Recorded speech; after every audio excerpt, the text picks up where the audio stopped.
Everyone, this is Sonam Thakur here. Today I am going to explain the ethical issues of a social society. These days we can easily say that our society is an information society and our era is an information era. As we all know that the information is the means of acquire the knowledge. Information का meaning होता है knowledge gain करना. In other words, we can say that the information forms the intellectual Capitals for the person और body. हमारे intellectual properties वो create करता है information हमारे बॉडी के लिए, हमारे पर्टिकुलर पर्सन के लिए. However there are many ethical issues involve with the users and availability of the information को यूज़ करने से उसकी अवेलेबिलिटी से बहुत सारे इश्यूज़ क्रिएट होते हैं, एथिकल इश्यूज़ क्रिएट होते हैं. We will discuss some of the common ethical issues here. First one is intellectual property rights, and second one is digital property rights, and third one is plagiarism. Now, first one is intellectual property rights. Intellectual property rights means what? It mentioned as mentioned earlier, information makes the intellectual property. Now, any piece of information is produced or created with the lots of efforts and it consumes a lot of time. किसी भी information को gather करने में, produce करने में, उसे create करने में बहुत सारे efforts और बहुत सारा टाइम लगता है, ठीक है ना. The cost factor is also involved with the creation or the production of the information. तो the once produced it becomes very easy to duplicate it and share it with the others. अगर मैंने मुझे एक notes prepare करना है तो मैंने अपना बहुत सारा टाइम और बहुत सारा एफर्ट लगा के मैंने एक नोट्स प्रिपेयर किया और बाकी स्टूडेंट्स को मैं ईजिली अगर वो नोट्स चाहिए तो विदाउट एनी एफर्ट वो लोग उसे ईजिली कॉपी करके उसे यूज़ कर सकते हैं, ठीक है. उन्हें उतना एफर्ट लगाना नहीं पड़ा. ऐसे ही बहुत काइंड ऑफ इन्फॉर्मेशन होते हैं इंटरनेट पर, जिसे बनाने में, प्रिपेयर करने में, उसमें टाइम भी बहुत लगता है एज वेल एज कॉस्ट भी बहुत लगता है. अगर हम वही इन्फॉर्मेशन को अगर कोई डुप्लीकेट करके यूज़ करे तो उसके लिए वो बहुत ही ईजी टास्क हो जाता है, ठीक है ना, शेयर करके. But this very thing makes the information difficult to safeguard unlike the tangible property. इसी तरह से हम अपने इन्फॉर्मेशन को हम सेफ नहीं रख सकते. लाइक टेंजिबल, हमारे जो टेंजिबल प्रॉपर्टीज़ हैं हम तो उसको लॉक करके सेव करके रख सकते हैं. But information is a soft material, ठीक है ना. अनटेंजिबल प्रॉपर्टी होती है, उसे हम टच नहीं कर सकते हैं, ठीक है ना. तो उसको सेव करना बहुत ही डिफिकल्ट टास्क हो जाता है. Now the creator and the producer of the information is a real owner of the information and the owner has every right to protect his or intellectual property. जो producers होते हैं information के वो उसके real honour होते हैं, उनको उसको प्रोटेक्ट करने का एक्चुअल राइट होता है उनके पास. वो अपने इंटेलेक्चुअल प्रॉपर्टी को प्रोटेक्ट करने के लिए उस पर हम कॉपीराइट करवा सकते हैं, पेटेंट करवा सकते हैं, ट्रेडमार्क लगवा सकते हैं. इस तरह से वो अपने इन्फॉर्मेशन को प्रोटेक्ट कर लेते हैं to duplicate by another person, okay ना.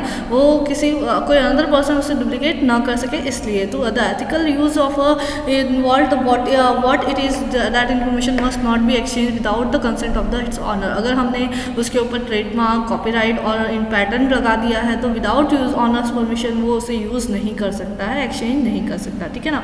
उसे ऑनर की कंसेंट की बहुत ही ज़रूरत होती है उसको यूज़ करने में. The intellectual property rights must be protected for it. उसे यानी यहाँ पे प्रोटेक्ट करना होता है to encourage the individuals and business to create a new software and new software applications as well as improving the existing application. अगर हम किसी भी इन्फॉर्मेशन पे हम कॉपीराइट लगा देते हैं तो वो इजीली वो कॉपी नहीं होता है. तो इससे क्या होता है कि जो हमारे इंडिविजुअल्स होते हैं, बिजनेसेस के लिए एप्लीकेशंस क्रिएट होते हैं, उनको वो अपने लिए एक नया एप्लीकेशन क्रिएट करना ही पड़ता है, उन्हें न्यू सॉफ्टवेयर क्रिएट करना ही पड़ता है. इससे वो इंकरेज होते हैं to create their on information or a software, okay, to ensure the new ideas and technologies are widely distributed. इससे क्या होता है, जो आइडियाज़ और टेक्नोलॉजीज होता है वो भी नंबर ऑफ वेज में वाइडली डिस्ट्रीब्यूट होते हैं, ठीक है. तो promotes the investment in the national economy, और वो उसके ऊपर कोस्टिंग करते हैं, इन्फॉर्मेशन को गैदर करने, कलेक्ट करके उसके ऊपर कोस्ट स्पेंड करके. इससे क्या होता है, इन्वेस्टमेंट भी नेशनल इकोनॉमी में कलेक्ट होती है, ठीक है ना. Now digital property rights. Digital property rights refers to the any information about you or created by you that exist in the digital world either the online or the electronic storage device. कोई भी information जो अगर आप digital form में create करते हैं, चाहे आप ऑनलाइन क्रिएट करो, चाहे आप डिजिटल स्टोरेज डिवाइस में उसे कलेक्ट करके रखो, उसे हम डिजिटल प्रॉपर्टी कहते हैं, ठीक है ना. ये हमारा जो डिजिटल एसेट होता है ये एनी टाइप ऑफ इन्फॉर्मेशन हो सकता सकता है about you that you created or exist in the digital form. Okay, चाहे आप इसे ऑनलाइन क्रिएट करो, चाहे इलेक्ट्रॉनिक स्टोरेज डिवाइस में रखो, चाहे लाइक CD DVD प्लेयर्स वगैरह होते हैं वो, ठीक है ना। All of your property comprises what do you know non your age your digital estate, ठीक है ना। ये जितनी भी डिजिटल प्रॉपर्टीज़ आपसे बिलोंग होती है वो आपका डिजिटल एस्टेट होता है, ठीक है ना। Now example of a digital property include the any online personal account. आप अपना कोई भी पर्सनल अकाउंट जीमेल का क्रिएट करते हो, जैसे कि ईमेल आईडी क्रिएट करते हो, communication account social media networking sites पे क्रिएट करते हो, सोशल मीडिया अकाउंट्स है like Facebook Twitter, shopping accounts है अमेजॉन फ्लिपकार्ट, इस पर नाउ फोटोज़ और वीडियो शेयरिंग के लिए जो अकाउंट्स क्रिएट करते हो, वीडियो गेमिंग के अकाउंट्स क्रिएट करते हो, ऑनलाइन स्टोरेज जैसे like drop box like Google drive, ये सब अकाउंट्स जो आप क्रिएट करते हो, वेरियस वेबसाइट्स एंड ब्लॉग्स आप अपने लिए क्रिएट करके उसे मैनेज करते हो।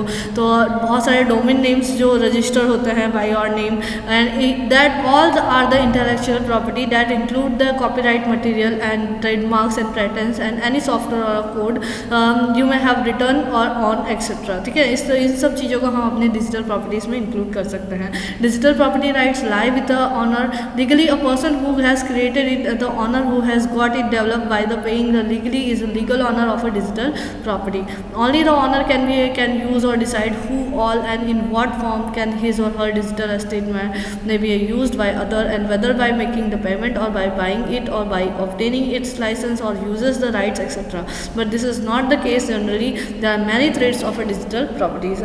जो legal person होता है जिसने हमारे डिजिटल एस्टेट को क्रिएट किया होता है, डेवलप किया होता है, उसी के पास लीगल ऑनर लीगल अथॉरिटी होती है कि वो अपने इंफॉर्मेशन को किसी को बाय करने के लिए फोर्स करे या फिर उसका लाइसेंस हायर करे, वो सारे राइट्स उसके पास होते हैं।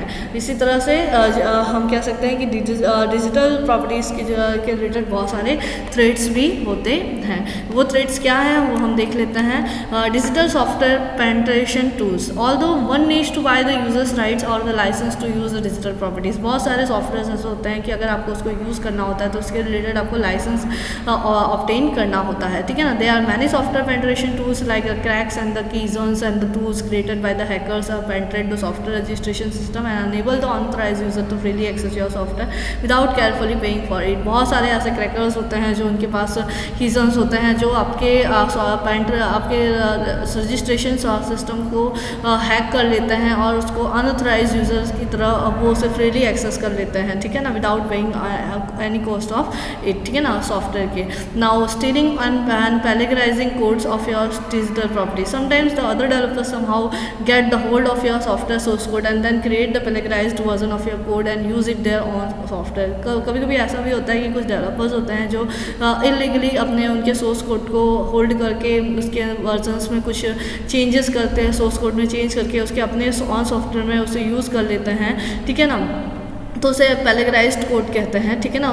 स्टील करके वो लोग यूज़ करते हैं। Now in other words the steal of your software source code and use it to build their own version of it then the sell it under their own company name. इस तरह से हमारे software के source code भी steel हो जाते हैं, वो भी डिजिटल थ्रेट्स में ही इंक्लूड होते हैं, ठीक है ना। Digital property rights protection.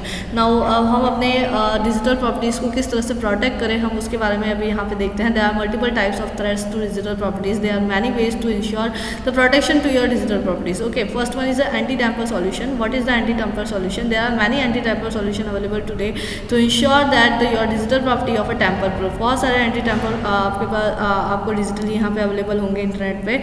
These anti-tamper solution use the whole advanced technologies and to prevent the hackers from hacking, reverse engineering and manipulate your digital properties such as the utility tools बहुत सारे available होते हैं, jeep dryer वगैरह and software होता है, apps होते हैं, video games होते हैं, बहुत सारे एंटी टैम्पर्स आपको सॉफ्टवेयर डिजिटल आपको वहाँ पे मिल जाएंगे जो आपके सॉफ्टवेयर को आपके इन्फॉर्मेशन को सेफ रख सकते हैं। Now legal clauses means what at the legal clause in the clauses of your use of your software digital properties you must include the transparent clause in your software terms of services and that prohibits the scaping of your software source code for use and this sound the legal backup for the आपके जो terms and conditions होते हैं आपके software को use करने में आपके source code को कोई इलीगली यूज़ ना कर पाए, इसलिए उसके अंदर आपको क्लॉज ट्रांसपेरेंट की मेंशन करना होता है अगर कोई ऐसा करता भी है तो फिर है ना उसके खिलाफ आप लीगली एक्शन ले सको, लीगल बैकअप आपको रखना चाहिए through the legal cross. Okay, now limit the sharing of a source code. आपके सोर्स कोड को लिमिट रखना है शेयर करने के लिए।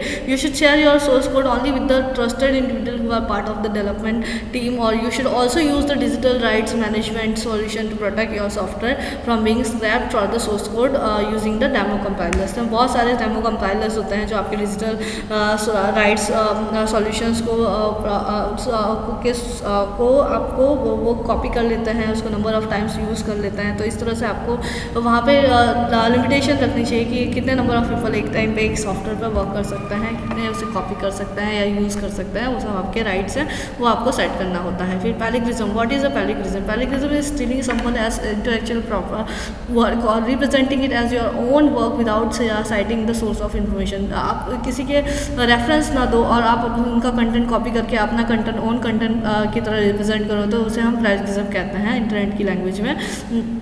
तो पैलिग्रिज्म का मीनिंग होता है चोरी करना, स्टेलिंग, ठीक है ना। Surprise if you look at the English dictionary to find the meaning of the word plagiarism, it will give the somewhat like the unauthorized use or close the imitation of the language और thoughts another author and represents them to the one's original work, ठीक है ना।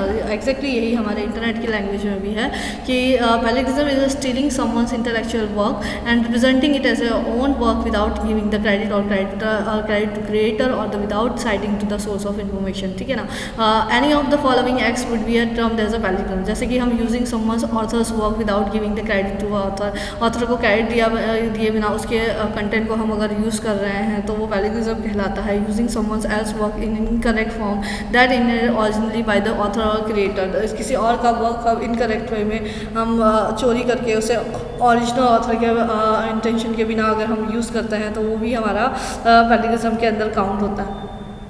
Modifying and lifting the someone's production such as the music composition without attributing to the creator work, giving the incorrect source of information, wrongful citation, failure of giving credit or acknowledgement to the contribution of others, collaborator of efforts and which you are also part of। इस तरह की चीज़ों को हम पैलिग्रिज्म में include करते हैं।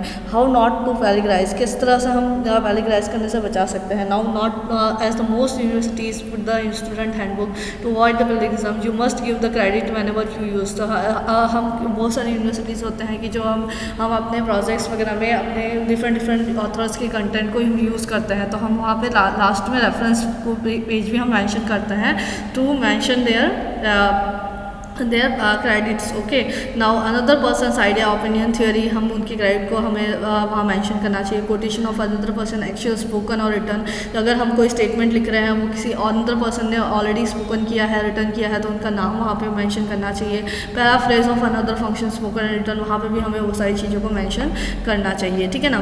पैलिग्रिज्म is a offence if the plagiarism involves the copyright not only ideas but also the substantial portion of the copyrighted work without attribution and without the permission, it would amount of both the copyright infringement and the violation of the special right of the author to be credited। Okay, now copyright infringement and the violation of author right to be credited and both the civil wrongs are criminal offense and a civil suit may be instituted and criminal charges may also be filed। तो जो भी copyrighted material होता है एक violation के अंदर आता है, अगर विदाउट क्रेडिट दिए हुए हम उसको यूज़ करते हैं तो वो एक रॉन्ग ऑफेंस क्रिमिनल ऑफेंस में आता है, जिसके लिए आपको क्रिमिनल चार्जेस भी पे करने होते हैं, ठीक है ना। Both the civil suit and the criminal charges are punishable offenses and the amount to be a fine and penalties, के रिगार्डिंग आपको फाइन और पेनाल्टीज भी लग सकती हैं अगर आप पैलिग्रिज्म में इन्वॉल्व होते हैं। तो स्टूडेंट्स, तो हमने यहाँ पे अपना ये टॉपिक आज कंप्लीट कर लिया है। अगर मेरा वीडियो आप लोगों को पसंद आया है तो please do like my video and subscribe my channel. Thank you for watching students, have a nice day.